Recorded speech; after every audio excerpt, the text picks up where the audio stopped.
Welcome to Sleepy Classic Tales. Today, one of the most famous tales of terror in world literature awaits you. A story of darkness, fear, and the struggle for survival, masterfully shaped by one of the great masters of the uncanny.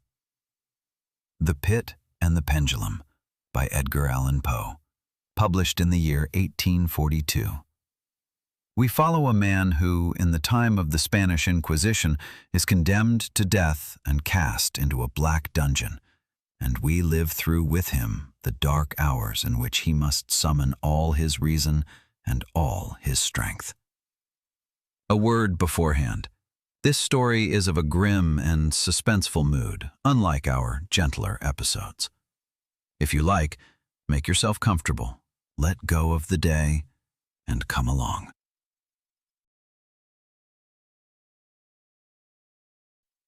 I was sick unto death with terror, when at last they unbound me and allowed me to sit. The sentence, the dreadful sentence of death, was the last thing that still reached my ear with any clearness. After that, the voices of my judges blurred into a single, dull hum. They spoke of my end, yet the words dissolved, and soon I heard nothing at all. For a while, though, I still saw, and with terrible distinctness. I saw the lips of the black-robed judges, white, thin lips, whiter than the sheet on which I write these words, and thin and hard with unrelenting severity. I saw them pronounce my fate, saw them move as they shaped my name, and I shuddered, because no sound reached me any longer. In my horror, my eyes fell upon the 7 tall candles that stood upon the table. At first, they seemed to me consoling, like slender white angels come to save me. But then a deadly nausea overcame me, and every fiber of my body trembled. The candles changed before my eyes into menacing shapes with heads of flame, and I understood that from them no help would come. And then a strangely gentle thought crept into me, soft and stealthy, the thought of what sweet rest there must be in the grave. But scarcely had this thought taken full hold of me when the figures of the judges blurred before my eyes as if behind a veil. The tall candles sank into themselves, their flames went out, and deep darkness broke over me. All sensation vanished in a sudden, plunging fall, as though my soul were sinking down into the depths. Then all around was only stillness, night, and silence, and consciousness slipped from me entirely.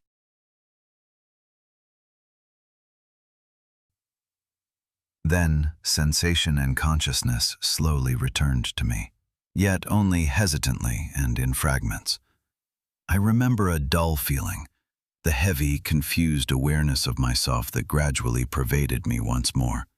Then a long time in which everything vanished. Then again a dawning, the sense of stirring, and at last I lay on my back and was fully awake. For a long while I did not dare to open my eyes. I feared the first glance at the things around me. Not that I shrank from beholding horrors, but a dread seized me that I might see nothing at all. At last, with a desperate effort, I opened my eyes. My worst fear was confirmed. The blackness of eternal night surrounded me. I gasped for breath. The darkness seemed to crush and stifle me. The air was unbearably close. I lay still and labored to order my mind. I called to memory the proceedings of the Inquisition and tried, from that starting point, to grasp my real situation. The sentence had been passed, and it seemed to me that a very long time had gone by since. Yet not for a moment did I truly believe myself dead. Such a notion, however much one may read of it in tales, is incompatible with real existence. But where was I? And in what condition? Those condemned to death, I knew, usually died at the public burnings of the Inquisition. One such had been held on the very evening of my trial. Had I been brought back to my dungeon to wait there for the next sacrifice, which would not take place for months? No, that could not be. The victims had always been demanded at once. And besides, my cell, like all the death cells of Toledo, had a stone floor, and light was not entirely shut out. A terrible thought suddenly drove the blood in torrents to my heart. I feared that I had been buried alive. Full of horror, I stretched out my arms upward and all around.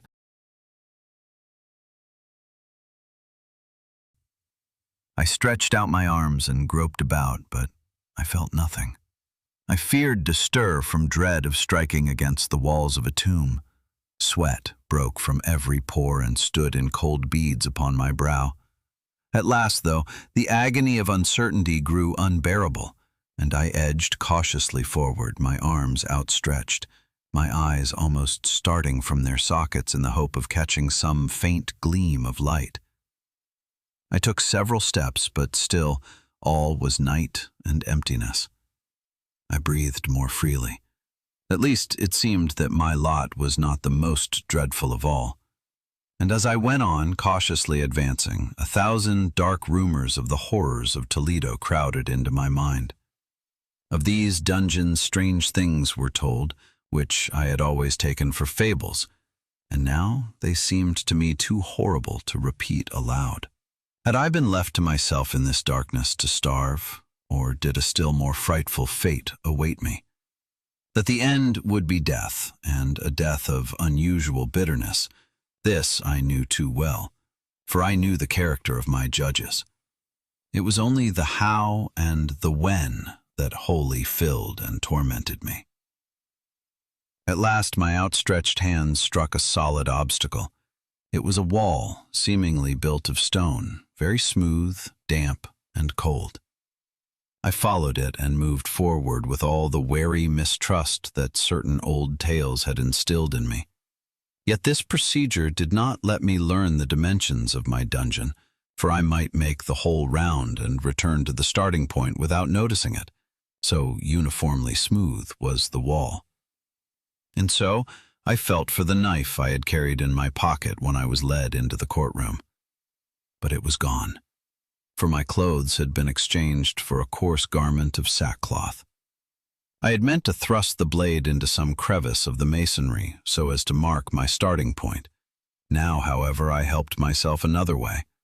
I tore a strip from the hem of my garment and laid it at full length and at a right angle to the wall upon the floor. If I paced my way around the dungeon in the dark, then, after completing the round, I would be sure to come upon this rag.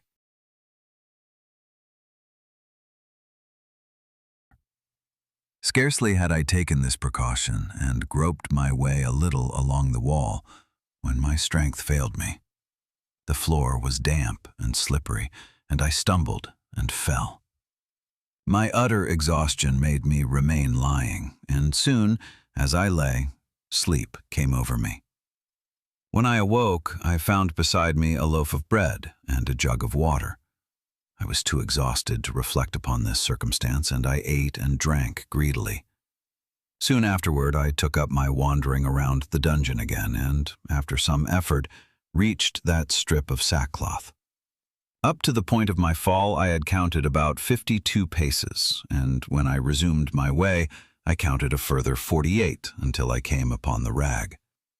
In all, then, there were 100 paces, and reckoning 2 paces to a meter, I supposed the dungeon to have a circumference of about 50 meters. I had, however, come upon many corners in the wall, so that I could form no picture of the shape of the vault, for a vault I took this place to be. Now I resolved to cross the room. At first I went with the utmost caution, for the floor, though solid, was treacherously slippery. At last I took heart and set one foot resolutely before the other, striving to keep my line as straight as possible. I had gone perhaps 10 or 12 paces in this way when the torn hem of my garment caught between my legs. I trod upon it and fell violently forward on my face.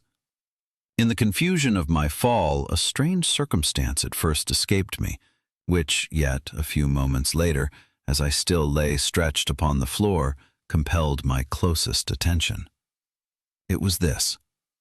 My chin rested upon the floor of the dungeon, but my lips and the upper part of my head, though they seemed to lie lower than the chin, touched nothing.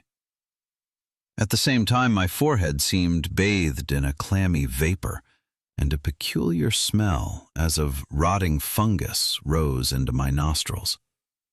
I stretched out my arm and was frightened to the marrow, for I found that I had fallen at the very brink of a round abyss, whose depth I could of course not measure at that moment.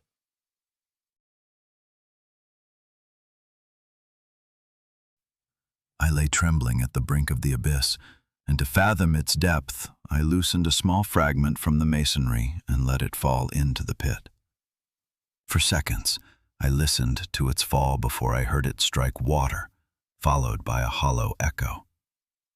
In the same instant, a sound arose above me, as of a door quickly opened and shut again, and a faint gleam of light suddenly flashed through the darkness and died away just as abruptly. Now I saw clearly what fate had been prepared for me, and I congratulated myself on the timely fall that had saved me. One step further, and the world would have seen me no more. The death I had just escaped had exactly that character which I had always held to be invention and nonsense when the horrors of the Inquisition were spoken of. For the victims of its tyranny, there was the choice between a death amid the most hideous torments of the body and a death with the most appalling terrors of the soul. To me, the latter had been assigned. My nerves were so shattered by long suffering that I trembled at the sound of my own voice, and so I was exactly the sort of man on whom such a torture could work its cruel effect.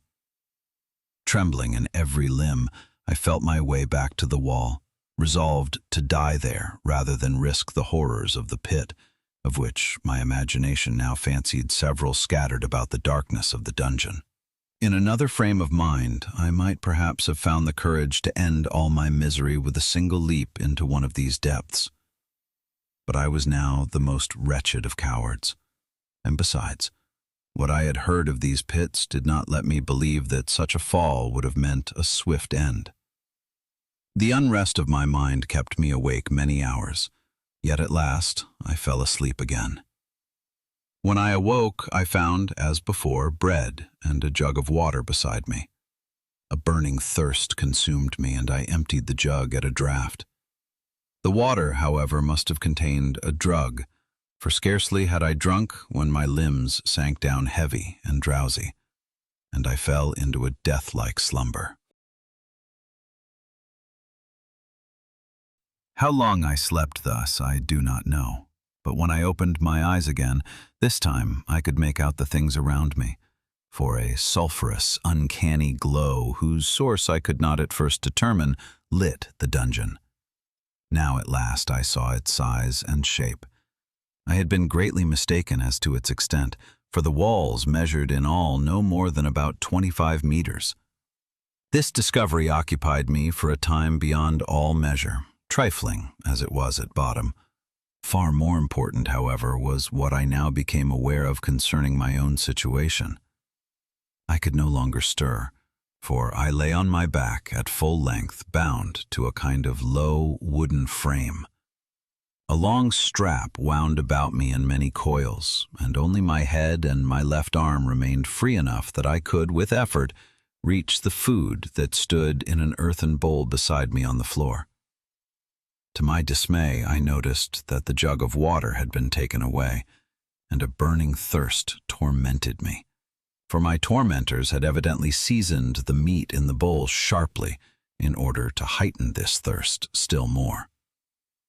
I looked upward and studied the ceiling of my prison. It was perhaps 10 meters above me and built much like the walls. In one of its panels, a peculiar figure fixed my whole attention. It was the painted image of time, as one usually depicts it, yet in place of the scythe, it held something in its hand that I took for the painted likeness of a mighty pendulum, such as one knows from old clocks. Something about this image, however, made me look more closely, and while I still stared upward, it seemed to me that it moved. In the next moment, this impression was confirmed. The pendulum swung with a short and, as it seemed, sluggish sweep. I watched it for some minutes, more astonished than afraid. At last, wearied by this uniform to and fro, I turned my gaze to the other things of the cell. A sound distracted me, and when I looked to the floor, I saw several large rats that had come out of the pit in the middle of the dungeon, drawn by the smell of the seasoned meat. It cost me great effort to drive them off with my free hand. When I turned again to the pendulum, I was startled by the change that had meanwhile come over it. It had now sunk noticeably lower, and with every swing, it came further down. At the same time, I saw with horror that its lower end consisted of gleaming steel, shaped like a crescent whose edge was sharp as a razor. Thus it swung to and fro, slowly descending, and I understood at last the full, terrible art with which they meant to kill me. The pendulum would, sweep by sweep, sink ever lower until its edge reached my body. And this tormenting slowness was the most dreadful thing about the whole devilish plan. Hour upon hour, so it seemed to me, the pendulum crept down, ever nearer, ever lower. I lay helplessly bound and could do nothing but watch and wait, and the thought of this slow approach of the edge nearly drove me out of my mind. At last, however, in the midst of my despair, composure suddenly returned to me, and with it a thought, a gleam of hope. For hours the vermin had scurried over the wooden frame and swarmed about me, and their greed was for the seasoned meat. Then I formed a desperate plan. With the remnant of the oily, seasoned meat that lay within my reach, I rubbed the strap wherever I could reach it. Then I lifted my hand from the floor and held still, without stirring. At first, the greedy creatures hesitated, frightened by the sudden stillness. But soon they returned, ever bolder, and climbed in swarms over me. They crowded in heaps upon the wood. They leaped across me, and with their sharp teeth they gnawed at the rubbed strap exactly as I had hoped. The pendulum already swung so low that at each sweep it brushed my garment, and in the instant when I felt the edge begin to sever the cloth over my breast, I felt at the same time that the strap was gnawed through and loosened in several places.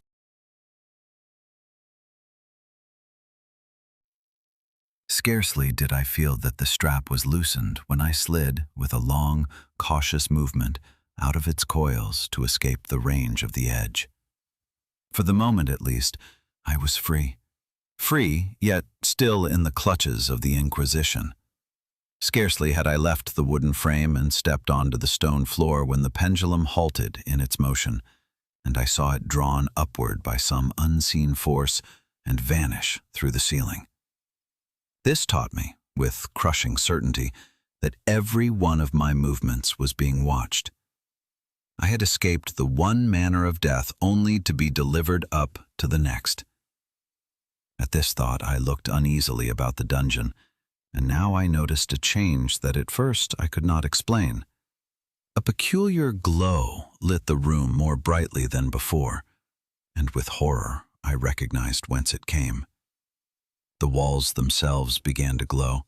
A glaring, growing radiance came from them, and at the same time a stifling heat rose up that filled the whole dungeon. But that was not the worst, for I soon perceived that the walls had begun to move. They started slowly to push together, and the whole room changed its shape. What had been square before drew more and more into a narrow rhombus, and the glowing walls closed in without mercy, forcing me step by step into the narrows from two sides. And I grasped the terrible aim of this plan.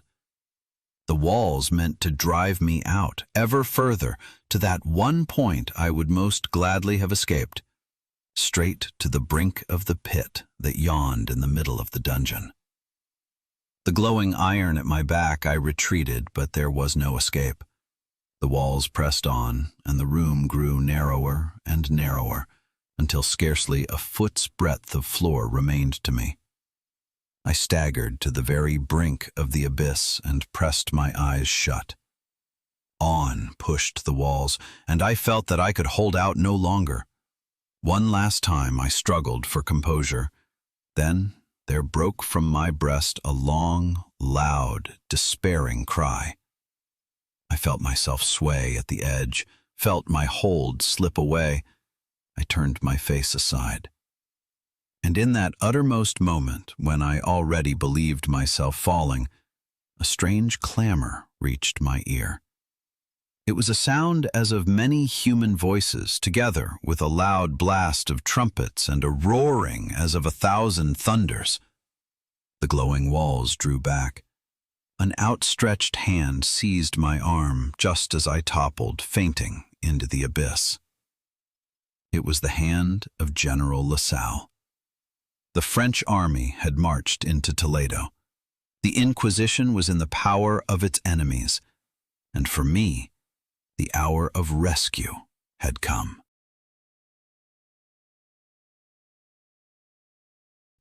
That was our short retelling of The Pit and the Pendulum by Edgar Allan Poe. A story of darkness and fear, of the steadfastness of a human being in the face of death, and of a rescue that comes at the very last moment. Good night, and if you like, we'll hear each other again tomorrow, here at Sleepy Classic Tales.